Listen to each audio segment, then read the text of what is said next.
Assalamu alaikum. Hello and welcome everyone. How are you, my dear students? I think you are well by the grace of Almighty Allah. Now we are passing hard time. At present, we are in the midst of Corona pandemic. For that reason, we are staying home for our safety and security. So, to continue our studies, we are taking classes through online. For that reason, today I am here with you taking an interesting class. My dear students, today I am going to take a class for the student of class 8, 9 and 10. Let's get started.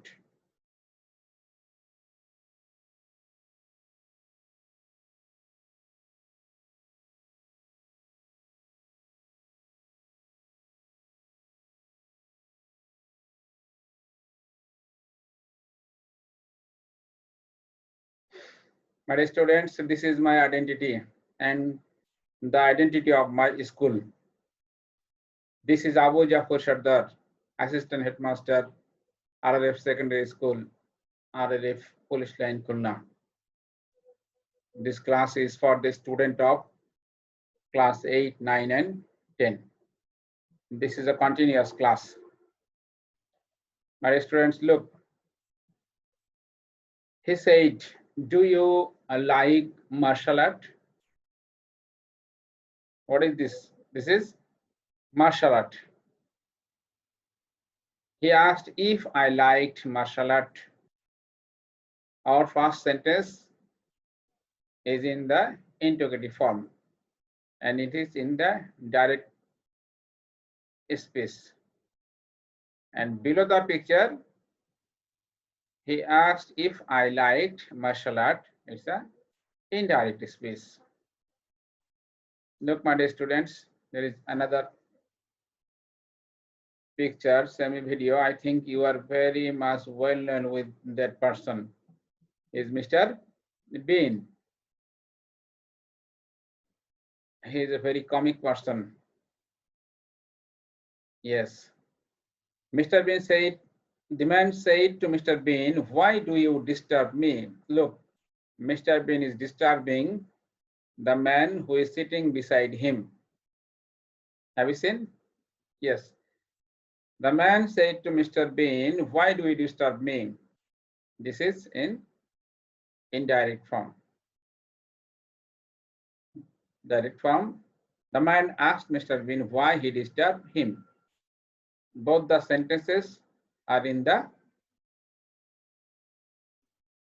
interrogative form. Look, mother said, may Allah bless my child. মা কি করছে? মা তার সন্তানের জন্য স্রষ্টার কাছে প্রার্থনা করছে. This is optative sentence. Direct form. Mother said, may Allah bless my child. Indirect form. Mother prayed that Allah might bless her child. Then I think, my dear students, you have already understood what I'm going to do. I'm going to take a class on which? On narration, isn't it? Direct and indirect space of interrogative and optative sentences. Yes. This is a continuous class. আমরা গতদিন করেছিলাম ন্যারেশনের বিস্তারিত আলোচনা করেছিলাম যে assertive sentence থেকে assertive সেন্টেন্সের narration কিভাবে ডাইরেক্ট থেকে ইনডাইরেক্ট করতে হয় এটা শিখেছিলাম রুল সহ। আজকে তার ধারাবাহিকতা আমরা শিখব ইন্টারোগেটিভ সেন্টেন্স এবং অপটেটিভ সেন্টেন্সের ন্যারেশন। লক্ষ্য করো, learning objectives, that means learning outcomes, what we learn after this lesson. After completing this lesson, students will be able to define interrogative and optative sentence, identify the structure of changing space, change direct speech into indirect. Look, what is interrogative sentence? আমরা interrogative sentence এ narration করার আগে আমাদেরকে জানতে হবে যে interrogative sentence-টা কি। Look, this is the interrogative sign. কি বলছে দেখো বক্সে, the sentence which is used to know something is interrogative sentence. অর্থাৎ কোনো কিছু জানতে চাওয়া বোঝালেই সেটা হবে interrogative sentence. I think you are clear. Follow the structure. Do you like to follow your parents? Another sentence, what is the aim of your life? লক্ষ্য করো দুইটা interrogative sentence. প্রথমটা কি হয়েছে, এটাকে ইন্টারোগেটিভ করতে হয়েছে শুধুমাত্র সাহায্যকারী ভাব আগে আসছে। You like to follow your parents? তুমি কি তোমার বাবা মাকে অনুসরণ করতে পছন্দ করো? এটার প্রথমে আছে সাহায্যকারী ভাব। পরটা দেখো কি আছে, what is the aim of your life? তোমার জীবনের উদ্দেশ্য কি, তোমার এইম ইন লাইফ কি? এটা যদি এর উত্তর যদি কিছু বলতে হয় তাহলে কিন্তু তোমাকে তথ্য দিতে হবে। তো আর উপরে যেটা আছে আমাদের সেন্টেন্স, এটার উত্তর কিন্তু তুমি যদি বলো হ্যাঁ বা না, তাহলে এটার উত্তর হয়ে যাবে। This is the difference. Look, there are two categories of interrogative sentence. উপরে দেখলাম আমরা দুই ধরনের, একটা ইন্টারোগেটিভ প্রোনাউন আছে আগে, আর একটা আছে শুধু সাহায্যকারী ভাব আগে আছে। তাহলে ইন্টারোগেটিভ সেন্টেন্স হচ্ছে two types. There are two categories of interrogative sentence. What are they? Look. Yes. First one, yes, no question. That means the answer of the question will be yes or no. It is possible to give answer with the word yes or no. Another, WH question. অর্থাৎ এই question এই সেন্টেন্সের শুরুতে থাকবে WH pronoun. Look, are you well? এটা answer যদি তুমি বলতে বলো ইয়েস, তাহলে আনসার হয়ে যাবে। তুমি যদি ওয়েল না হও তাহলে বলবে নো, তাহলে ওটার আনসার হয়ে যাবে। পরেরটা লক্ষ্য করো, WH কোশ্চেনের শুরুতে আছে হু ইজ হি। এটা আনসার ইয়েস বা নো দিয়ে করা সম্ভব নয়, এর উত্তরে কিছু বলতে হবে। এই দুই ধরনের ইন্টারোগেটিভ সেন্টেন্স পাবো। লক্ষ্য করো, Do you like my song? Naushaba said to Irfan. উত্তরে কি বলছে দেখো, Naushaba asked Irfan if she liked her song. How to change yes or no question from direct to indirect speech? এটা আমরা দেখলাম যে এখানে কি বলছে, নওশাবা বলছে ইরফানকে তুমি কি আমার গান লাইক করো, পছন্দ করো? এটা ইয়েস বা না দিয়ে আনসার করা যায়। তাহলে সেক্ষেত্রে আমরা কিভাবে পরিবর্তন করেছি লক্ষ্য করো, এই রুলটা আমরা এখন নিচে দেখবো। এই যে দেখো, প্রথমে হচ্ছে subject plus asked plus object. যেমন Naushaba asked Irfan, subject asked plus object. তারপর কি বলছে, ইফ বা ওয়েদার, এখানে আমরা ব্যবহার করেছি ইফ।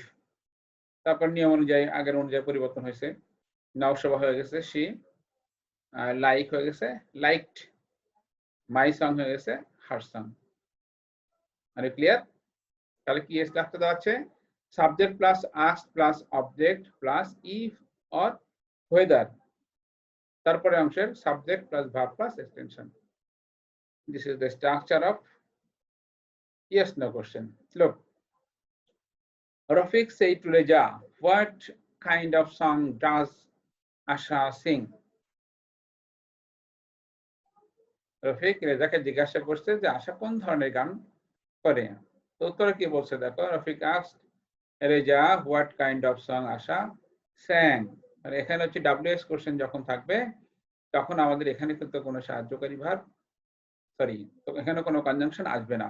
যখন শুধুমাত্র সাহায্যকারী ভার্ব আগে থাকবে, ইয়েস নো কোশ্চেনের যে আনসার করা যাবে, এটার ক্ষেত্রে কনজাংশন হিসেবে আসবে ইফ বা ওয়েদার।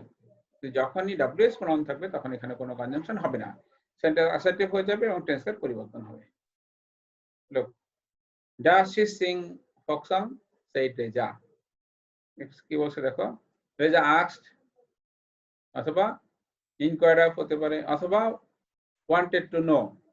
কনজাংশন আসছে দেখো, এখানে কনজাংশন আসছে কি আসছে, if she স্যাং folk song. I think You are clear. Look, there's a dance. We are enjoying a dance. The woman said, how does the man dance with the penguins? The man is dancing with the penguins. The woman asked how the man danced with penguin. লক্ষ্য করো এখানে said হয়ে গেছে asked, যেহেতু WS pronoun সামনে আছে প্রথমে আছে সেজন্য এখানে কোনো কনজাংশন নেই, সরাসরি হাউ বসছে, পরে সেন্টেন্সটি অ্যাসার্টিভ হয়ে গেছে, ডাক চলে গেছে, অর্থাৎ সাহায্যকারী উপর উঠে গেছে, যেহেতু এটা ছিল প্রেজেন্ট ইনডিফারেন্ট, এটা হয়ে গেছে পাস্ট ইনডিফারেন্ট, ডান্স হয়ে গেছে danced. Look, how to change WS question from direct to indirect speech, আমরা এখন স্ট্রাকচার দেখব। Look, subject plus asked plus object, এরপরে দেখো আগেরটা ছিল কনজাংশন if বা whether, এখানে কোনো কনজাংশন নাই, সরাসরি WS ওয়ার্ড, তারপরে subject verb extension. Are you clear? Look, this is a funny video. The man is eating voraciously. Look, what and how is the man eating? Asked he. He asked, or he wanted to know what and how the man was eating. My dear students, this is very interesting, isn't it? Yes.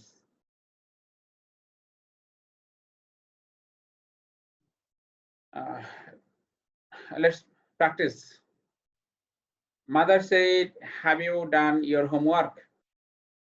এটা practice আমরা কি করব, এটা answer কি আসবে? নিশ্চয়ই তোমরা বলতে পারবে, যেহেতু ইন্টারোগেটিভ সেন্টেন্স প্রথমে সাহায্যকারী ভার্ব আছে, তাহলে মাদার সেড হবে মাদার আস্কড, এখানে কনজাংশন বসবে ইফ, ইউ হবে আই, হ্যাভ হবে হ্যাড, ডান ইওর হোমওয়ার্ক হবে মাই হোমওয়ার্ক। লুক, পরটা দেখি আমরা। The doctor said to the patient, what is your problem? তাহলে এখানে আমরা কি করব, এটা এখানে কিন্তু WS কোশ্চেন আছে, তাহলে প্রথম অংশ আমরা সেড টু পরিবর্তে আস্কড ব্যবহার করব। The doctor asked the patient, এখানে কনজাংশন আসবে না, তাহলে হোয়াট, ইওর প্রবলেম হবে হিজ প্রবলেম, ইজ হবে ওয়াজ। Look, the man said to me, would you give me your pen? তাহলে এখানে কি বলছে, the man said to me হবে the man asked me, এখানে সাহায্যকারী আছে, তাহলে কনজাংশন আসবে if, you হবে I, would হবে would, এটা কোনো পরিবর্তন নাই। give me হবে him, your pen হবে my pen। Another sentence, he said to me, can you solve the problem? He said to me হবে he asked me, conjunction আসবে if, you হবে I, can হবে could, solve the problem। The headmaster said to the boy, do you obey your parents? তাহলে এখানে কি আসবে, এটা দেখো লক্ষ্য করো, আমি জানি তোমরা এটা পারবে, তবু আমি তোমাদেরকে হেল্প করছি। প্রথমে এটা তোমরা এটা সময় কাজের সময় তোমরা ই করবে, ভিডিও পজ দিয়ে এই সেন্টেন্সগুলো আগে লিখে নিবে, লিখে নিয়ে তারপরে এটাকে সলভ করবে, করার পরে তারপরে আমার এই আনসারের সঙ্গে এটাকে তোমরা মিলিয়ে নিবে। দ্য হেডমাস্টার সেই টু দ্য বয় হবে the headmaster asked the boy, এখানে কনজাংশন আসবে ইফ, ইউ হবে দ্য বয় হি, ওবি হবে ওবেইড, ইউর প্যারেন্টস হবে his parents. The father said to the son, are you sure to get A+ in the annual exam? তাহলে এটা solving কি হবে, এটা সমাধান হবে কি, এটা आंसर আসবে এরকম, the father said to the son হবে the father asked the son, এখানে কনজাংশন আসবে if, you হবে he, আর হবে was sure to get A+ in the annual exam।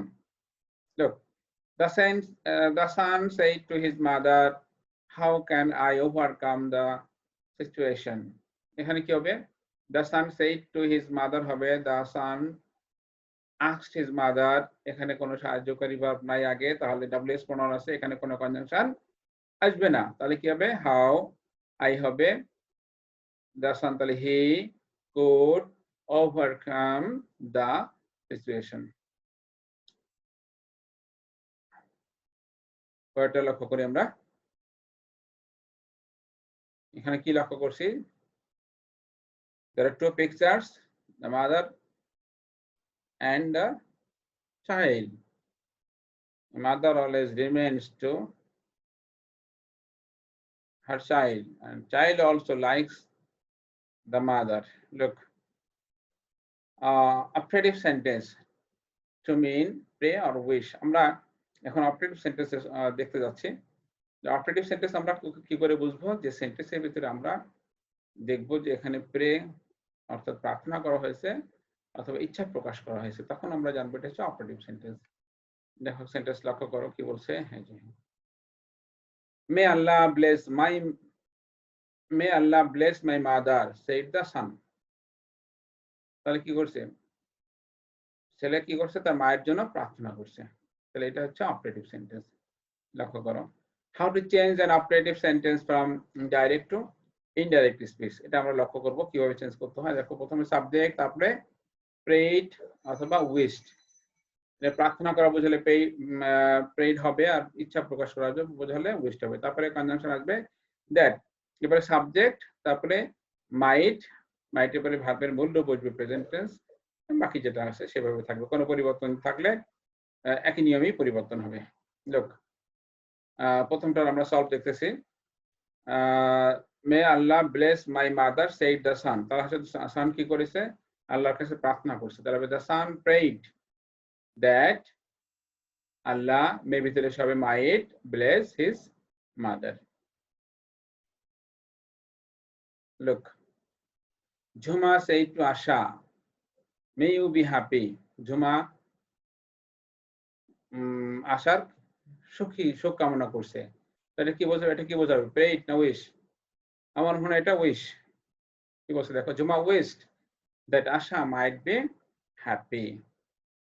পরটা দেখো, লং লিভ বাংলাদেশ।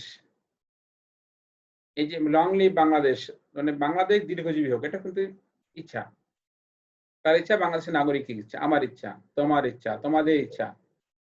তাহলে এটা আমাদের ইচ্ছা। তাহলে কি বলবো, এই কথাটা কে বলছে? আমরা বলছি। তাহলে we wished that Bangladesh might live long.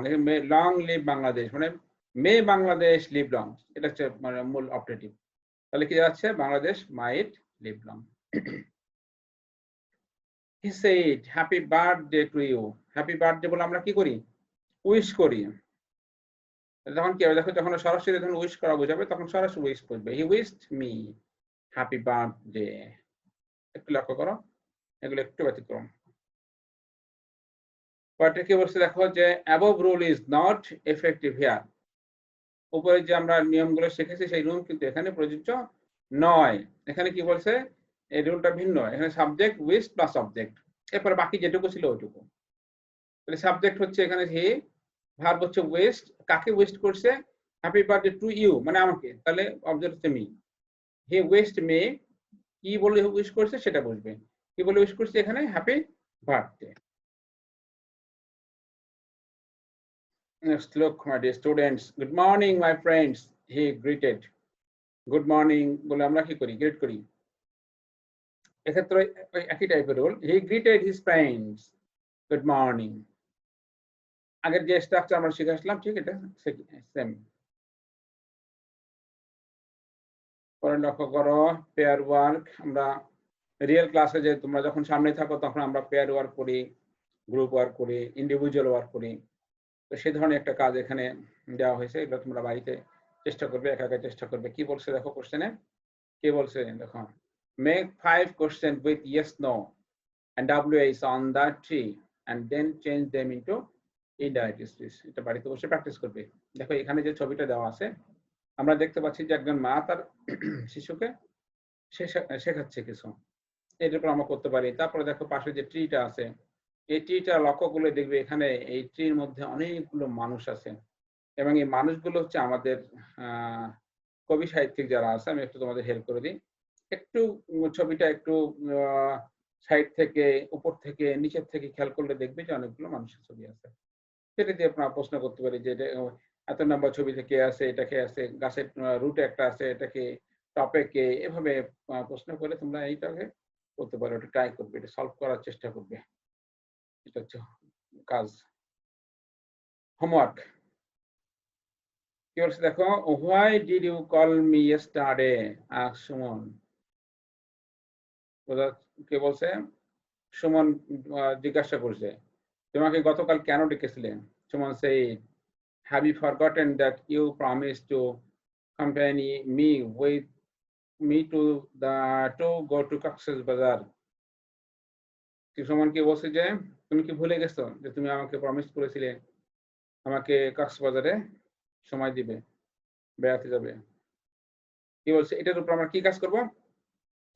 Narrate more of 4 interrogative sentences like the above and write all their indirect forms and structure you learned from this class.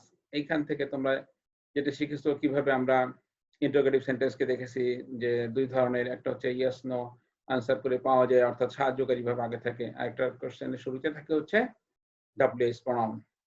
এই এখান থেকে তোমরা আরো 4টি সেন্টেন্স তৈরি করবে এটাকে সলভ করবে।